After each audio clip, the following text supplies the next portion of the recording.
Salve, pessoal. Hoje, terceiro dia do Congresso Mineiro de Neurologia, dia 20 de setembro. Vamos dar continuidade ao que eu vivenciei, o que eu vivi de mais importante ali no Congresso, de mais interessante. Vamos começar com uma aula, uma mesa de transtorno de movimento. Quem dessa aula foi a professora Sara Camargos. Ela, além de ser professora do UFMG da Neurologia, ela também é da genética, ela é uma das neurogenicistas referência no Brasil. E ela foi dar uma aula sobre ataxias hereditárias. Então, ela começa a aula chamando a atenção da gente para fazer o heredograma, quer dizer, tentar definir qual que é o padrão da ataxia, se é um padrão autossômico dominante, se é um padrão autossômico recessivo, se é ligado a X, ou eventualmente uma herança mitocondrial, quer dizer, só as mulheres que passam a doença, apesar de homens e mulheres poderem ter a doença. Importante definir o tempo de início, tanto para a gente conseguir perceber se é uma ataxia dentro do raciocínio de uma ataxia hereditária, quanto no pensamento de outras ataxias de outra etiologia. Quer dizer, início precoce ou início tardio, início agudo, subagudo, paroxístico ou crônico, isso é importante. E, além disso, prestar atenção nos outros sinais clínicos que vão direcionar para um diagnóstico ou outro. A aula dela tem frisou bastante nesse aspecto. Ou na presença de diarreia, a gente pensar em meninge ou doença celíaca que não é hereditária, mas que pode cursar com diarreia, a beta-lipoproteinemia e ataxia associada à deficiência de vitamina E. Quando tem cardiopatia, a gente pensa em ataxia de Friedreich ou mitocondriopatia. Atrofia óptica, a gente pensa em doença mitocondrial ou SCA27. Quando tem liberação piramidal, a gente pensa no SCA de uma forma geral. Escoliose muito acentuada é uma característica típica de ataxia de Friedreich. Assim como diabetes, a gente pensa em ataxia de Friedreich ou aceruloplasminemia. Surdez, a gente pensa em doença mitocondrial ou reflexo. Quando tem miopatia, principalmente miopatia ocular, a gente pensa em CPO, Kearns-Sayre. E a presença de neuropatia, ela é muito comum nos quadros de ataxia. Isso faz a gente pensar em vários diagnósticos diferentes, como ataxia de Friedreich, mitocondriopatias, SCA, ataxia associada a deficiência de vitamina E, 7 associado ao gene 7X e ataxia praxiocular. Como diagnóstico diferencial, a gente deve lembrar de causas pós-infecciosas, como varicela e mononucleose, e causas crônicas infecciosas, como doença de Lyme, doença de Whipple, HIV e doença de Creutzfeldt-Jakob. Ataxia são muitos diagnósticos diferenciais diferentes, e eu vou continuar falando um pouquinho. No final vou dar uma dica que é bem legal. Além disso, a gente tem que pensar em toxicidade do diagnóstico diferencial, álcool, fenitoína, mildarona, lítio, tolueno, tiner, maconha ingerida. Então a gente tem várias causas diferentes aí para ataxia. No exame ocular, a gente pode ter algumas dicas. Aquele olho muito aberto com a contração do frontal, tem que pensar em SCA3, a pitose, a gente acaba pensando em doença mitocondrial, a presença de telangiectasias no olho, a gente pensa em ataxia telangiectasia, e a paralisia supranuclear progressiva num quadro de ataxia, a gente pensa em doença de Niemann-Pick. Alterações de ressonância também podem dar dica. A gente tem alteração de núcleo denteado, de pedúnculo cerebelar, e naquela região do cerebelo, do pedúnculo cerebelar, a gente pensa em doença de X frágil ou xantomatose cerebro-tendínea, além de a gente poder ver acúmulo de alguns metais que dão dica para alguns diagnósticos, ferro, manganês e calcificações. Ela passa uma lista grande de exames complementares, que não é, no final das contas, o objetivo é ficar listando esses exames aqui, mas que são importantes a gente ter essa conceitualização. E, no final da aula dela, ela dá uma dica de um site que chama Neuromuscular Homepage, que é um site que ajuda a gente a organizar o raciocínio. A gente vai colocando os sintomas que o paciente tem e ele dá as possibilidades diagnósticas para a gente poder pensar e nos ajudar, não só com doença neuromuscular, mas com outros transtornos genéticos. Esse site é bastante bastante útil para investigação, para estudar de causas de doenças genéticas. Dando sequência dentro dessa mesma mesa, a gente teve o professor Francisco Cardoso, ele é professor da neurologia do UFMG, professor titular, e foi o último presidente da Movement Disorder Society. Ele dá uma aula sobre biomarcadores do doença de Parkinson e já começa a aula perguntando, quer dizer, por que a gente precisa de um biomarcador? A gente entender a necessidade de um biomarcador. Tentar melhorar a sensibilidade e especificidade do diagnóstico da doença, entender melhor a doença, os pacientes com um trial, para algum estudo, ser mais bem alocados, diagnóstico precoce, de preferência um biomarcador que consiga prognosticar a doença, que seriam as características boas para um biomarcador. Contudo, a hora que você tenta entender o que é um padrão ouro no diagnóstico da doença de Parkinson, é uma avaliação de um neurologista treinado em tensões de movimento. Isso é o que dá o diagnóstico de forma mais assertiva. É melhor, inclusive, que os critérios da Movement Disorder Society, essa avaliação do neurologista. Então, a gente está lutando, ou melhor, competir com uma avaliação clínica que ainda é o melhor instrumento para o diagnóstico de doença de Parkinson. Existe uma classificação análoga à classificação para Alzheimer, NPA para Alzheimer, que a gente tem SIN-NEU-G, que seria sinoclopatia, neurodegeneração e genética, que é uma tentativa de fazer uma classificação para a doença de Parkinson sistematizada, levando em consideração presença de sinucleopatia, identificação de sinucleopatia de alguma forma, presença de neurodegeneração, ou seja, um quadro clínico, e presença de marcador genético, para tentar identificar isso. Porém, o professor Francisco, ele, no resto da aula, ele vai mostrando por que essa classificação ela vai afundar, na verdade. A primeira coisa é que esse conceito de que a alfa-sinucleína é que causa a degeneração neuronal do Parkinson é um conceito que está em xeque. Por quê? Porque existe uma elevação de uma detecção de tal fosforilada, que é um marcador de morte neuronal, muito antes do aparecimento da alfa-sinucleína nos neurônios. Talvez essa alfa-sinucleína seja uma consequência, na verdade, não uma causa para a neurodegeneração. E aí, com esses ensaios que a gente tem de amplificação de semente de alfa-sinucleína, apesar de ter uma sensibilidade interessante, ele tem pouca especificidade, o que complica um pouco o diagnóstico, já que o diagnóstico de parkinsonismo não é um diagnóstico desafiador. O difícil é você conseguir, às vezes, quer dizer, algumas vezes a gente tem a dificuldade de definir se o paciente tem parkinsonismo ou não, principalmente nos estágios mais iniciais da doença.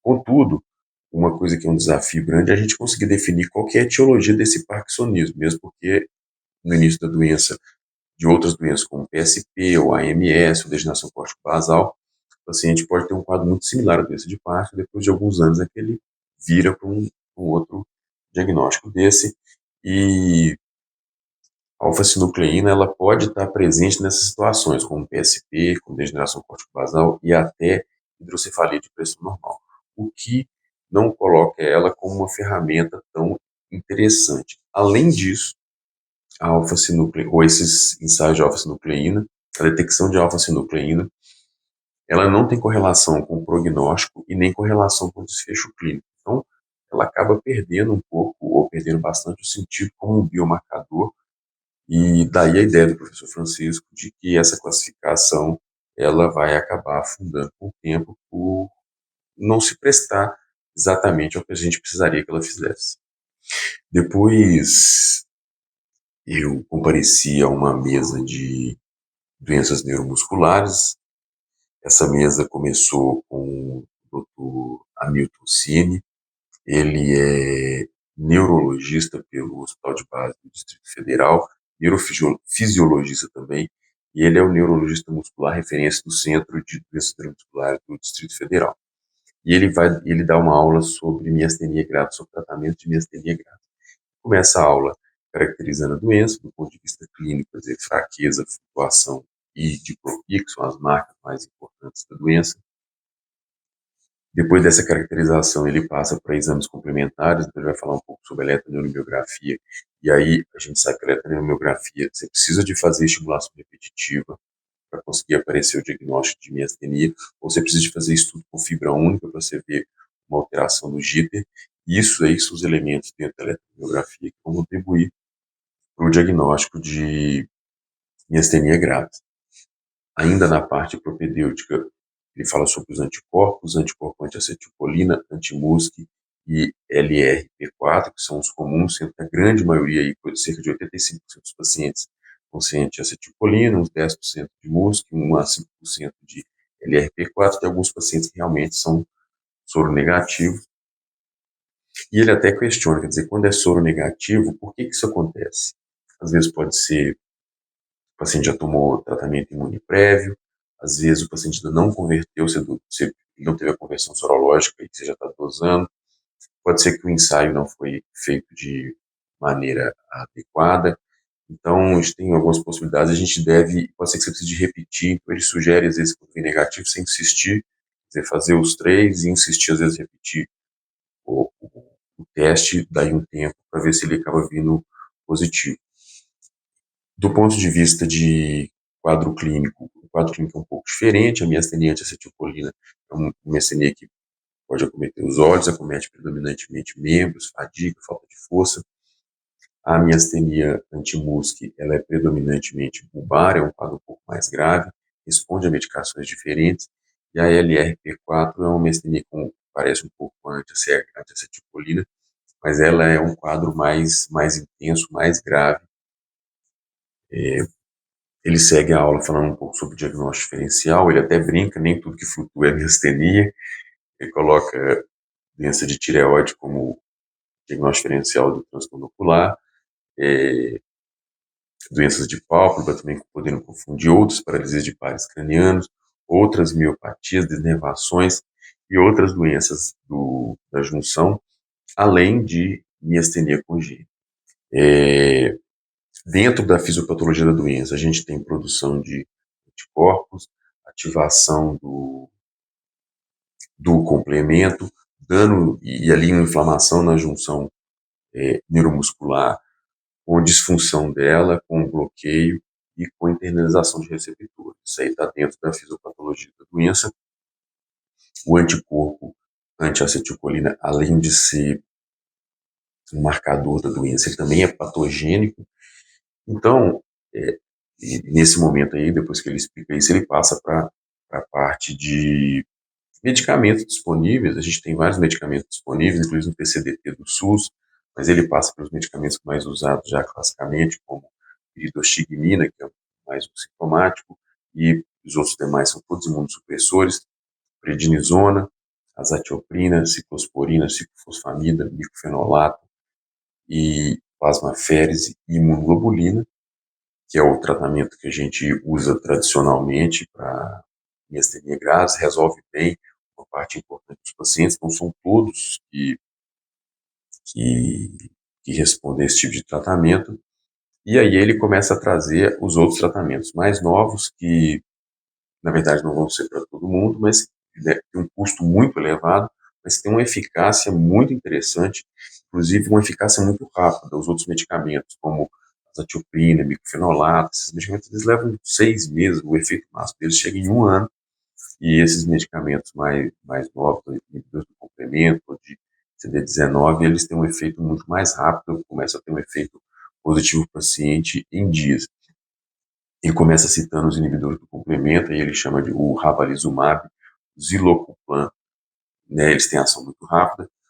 Ele comenta um pouco sobre os anti-CD20, que é utilizado na miastenia, é o rituximab. Do ponto de vista miastenia anti-acetilcolina, ele tem uma controvérsia tremenda de trials mostrando efetividade, outros trials não mostrando, problemas metodológicos, mas na miastenia anti-MuSK ele é realmente bastante eficaz, é um medicamento que é possível de ser utilizado. Ele fala sobre nebelizumab, que é um anti-CD19 também, uma ação rápida, e termina a aula explicando sobre os bloqueadores do receptor do FcRn. O FcRn é um receptor extracelular que ele está muito presente em células de apresentação de antígenos, e quando o receptor FC está funcionando, quando ele liga um antígeno, quando o anticorpo liga nele, esse anticorpo ele é endocitado, ele é fagocitado pela célula, e ele sofre um processo de reciclagem e ele é reapresentado quando ele está ligado no receptor do FcRn. Quando você bloqueia esse receptor, esse anticorpo, na verdade, ele é degradado, e aí você, tem você não tem uma reapresentação desse anticorpo para as células, as células não estimulam, as células imunes não estimulam novamente a produção desse anticorpo, você reduz a quantidade de anticorpo circulante. Ele tem um efeito de ação muito rápido, os bloqueadores do receptor Fc neonatal, principalmente o nipocalimab e o efgartigimod, que são os medicamentos que tem disponíveis nos Estados Unidos. Aqui a gente tem expectativa que vai chegar aí, talvez para o ano que vem. A gente segue com essa mesa de neuromuscular com a doutora Juliana Gurgel, ela é professora e neuropediatra da UFMG, e ela traz uma aula sobre atrofia muscular espinhal. A gente sabe que a atrofia muscular espinhal, ou melhor, ela coloca que a atrofia muscular espinhal é uma doença que tem como portadores na população mundial uma média de um portador para cada 30 pessoas tem a mutação. É uma doença autossômica recessiva, a maior parte das mutações é uma deleção de um exon, e a proteína SM1 ela não é produzida de forma adequada, e isso acaba gerando uma morte neuronal precoce. Contudo, a gente tem um outro gene que é o SNM2, que quanto mais cópias a pessoa tem desse gene, menor ou menos grave é o fenótipo. Então a gente tem esse balanceamento aí, a pessoa que tem muitas cópias, ela tem, às vezes, até a vida normal, se tiver 4 cópias ou mais aí, ela pode ter um quadro realmente muito leve de manifestação na vida adulta, ou às vezes nem manifestar. Do ponto de vista de prognóstico, as crianças com atrofia muscular espinhal do tipo 1 têm uma sobrevida após os 2 anos de idade de apenas 8%. Uma doença muito grave. Quando ele sobrevive na ventilação mecânica. É uma doença muito triste, uma doença muito devastadora para os pacientes. E a perda neuronal ela é muito rápida, porque, na verdade, o paciente já está perdendo neurônio intraútero. Então, é super importante ter um diagnóstico muito precoce de um bebê hipotônico para a gente conseguir ter um tratamento com um resultado melhor. E, na verdade, a gente sabe que esse diagnóstico é um diagnóstico difícil, é um diagnóstico desafiador, e a melhor estratégia que tem para fazer esse diagnóstico, na verdade, é uma triagem neonatal. É uma triagem que não é tão cara, tão impossível de fazer. A Juliana traz o programa Mineiro, o programa de Minas Gerais de triagem neonatal, que todas as crianças estão sendo triadas para atrofia muscular espinhal. A gente teve 21 crianças identificadas já no último ano, né, desde que foi instituída essa triagem, e essas crianças começaram a ser tratadas de forma muito precoce. De uma forma geral, elas estão conseguindo receber o medicamento com 17 dias de vida, que é um passo muito importante para a preservação da qualidade de vida dessas crianças. A gente tem 2 medicações disponíveis no ECDT, uma medicação oral e uma intratecal, com a proposta, uma perspectiva de chegar à terapia gênica. E depois ela apresentar esse trabalho, apresenta os números, ela ainda mostra alguns vídeos de crianças, do arquivo pessoal dela mesmo, de crianças com 1 ano, ou 2 anos, ou uma menina de 3 anos, na ventilação mecânica, um quadro muito dramático, e na sequência mostra as crianças que receberam o tratamento. Teve algumas crianças que participou de alguns trials da medicação, uma criança de 5 anos dançando balé, uma coisa assim, né, a gente fica até com o coração amolecido dentro de uma situação tão dramática que é o tratamento de uma criança com doença tão grave. Bom, e para finalizar essa mesa, a gente teve uma aula que fui eu que dei essa aula também, sobre Guillain-Barré, que é uma doença grave, uma doença hospitalar, e eu comecei falando um pouco sobre a sazonalidade da doença. A gente tem ano que tem muito caso, tem ano que não tem relação com vacina, tem relação com com Zika, relação com gripe, com Covid, com diarreia. Então, tem várias, dengue aqui no nosso meio, a gente tem muito caso com, alguns casos de Guillain-Barré desencadeados por dengue, uma doença aí com uma, uma incidência em torno de 1 a 2 por 100 mil, e eu gosto de caracterizar a doença como dividir os dois grandes grupos, que é a mielínica e a axonal, que do ponto de vista fisiopatológico são um pouco diferentes, do ponto de vista clínico, quando é o AIDP, que é a doença mielínica sensitivo motor com desautonomia, e o axonal, que é sensitivo motor com desautonomia, do ponto de vista clínico elas são indistinguíveis. Quando ela é puramente motor, a gente sabe que ela é axonal.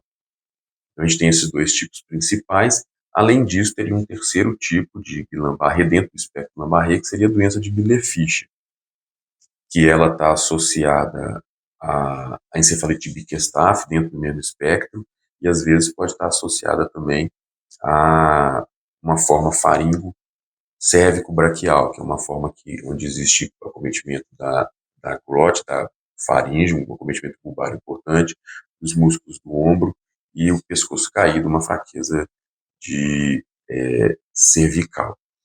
Lembrar que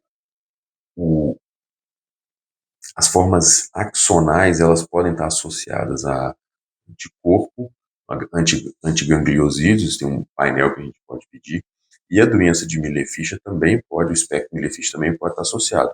Geralmente, o espectro, a doença desmielinizante, ela não vem associada ao anticorpo dosável. Apesar da gente poder dosar esses anticorpos, eles, do ponto de vista de utilização clínica, eles não têm utilização tão importante porque demora muito e na prática você tem que tratar o paciente muitos anos, muito antes. E considerando essa caracterização desses três espectros, ou seja, o espectro do desmielinizante, o espectro da doença axonal, o espectro Miller-Fischer, que aí incluiria essas três formas, Miller-Fischer, encefalite de Bickerstaff e as faringocérvico-braquiais, a gente tem que pensar no tratamento do doente. E o que define o tratamento do doente? É o tempo de apresentação. A gente não adianta dar medicação para Guillain-Barré depois de 4 semanas, que a medicação é ineficaz. Entre 2 e 4 semanas, a gente já tem uma eficácia duvidosa, principalmente se o paciente já parou de piorar, e nas primeiras 2 semanas é que o medicamento tem uma eficácia mais contundente. A indicação para a gente tratar mais consistente, mais robusta, é tratar o paciente que parou de deambular na primeira semana. Agora, tem outros fatores que pesam para a gente tratar o paciente. Por exemplo, doença de Miller-Fischer, geralmente a gente não trata, mas se tem acometimento do estado de alerta, por exemplo, um Bickerstaff, a gente acaba tratando. Se existe acometimento bulbar, a gente acaba tratando.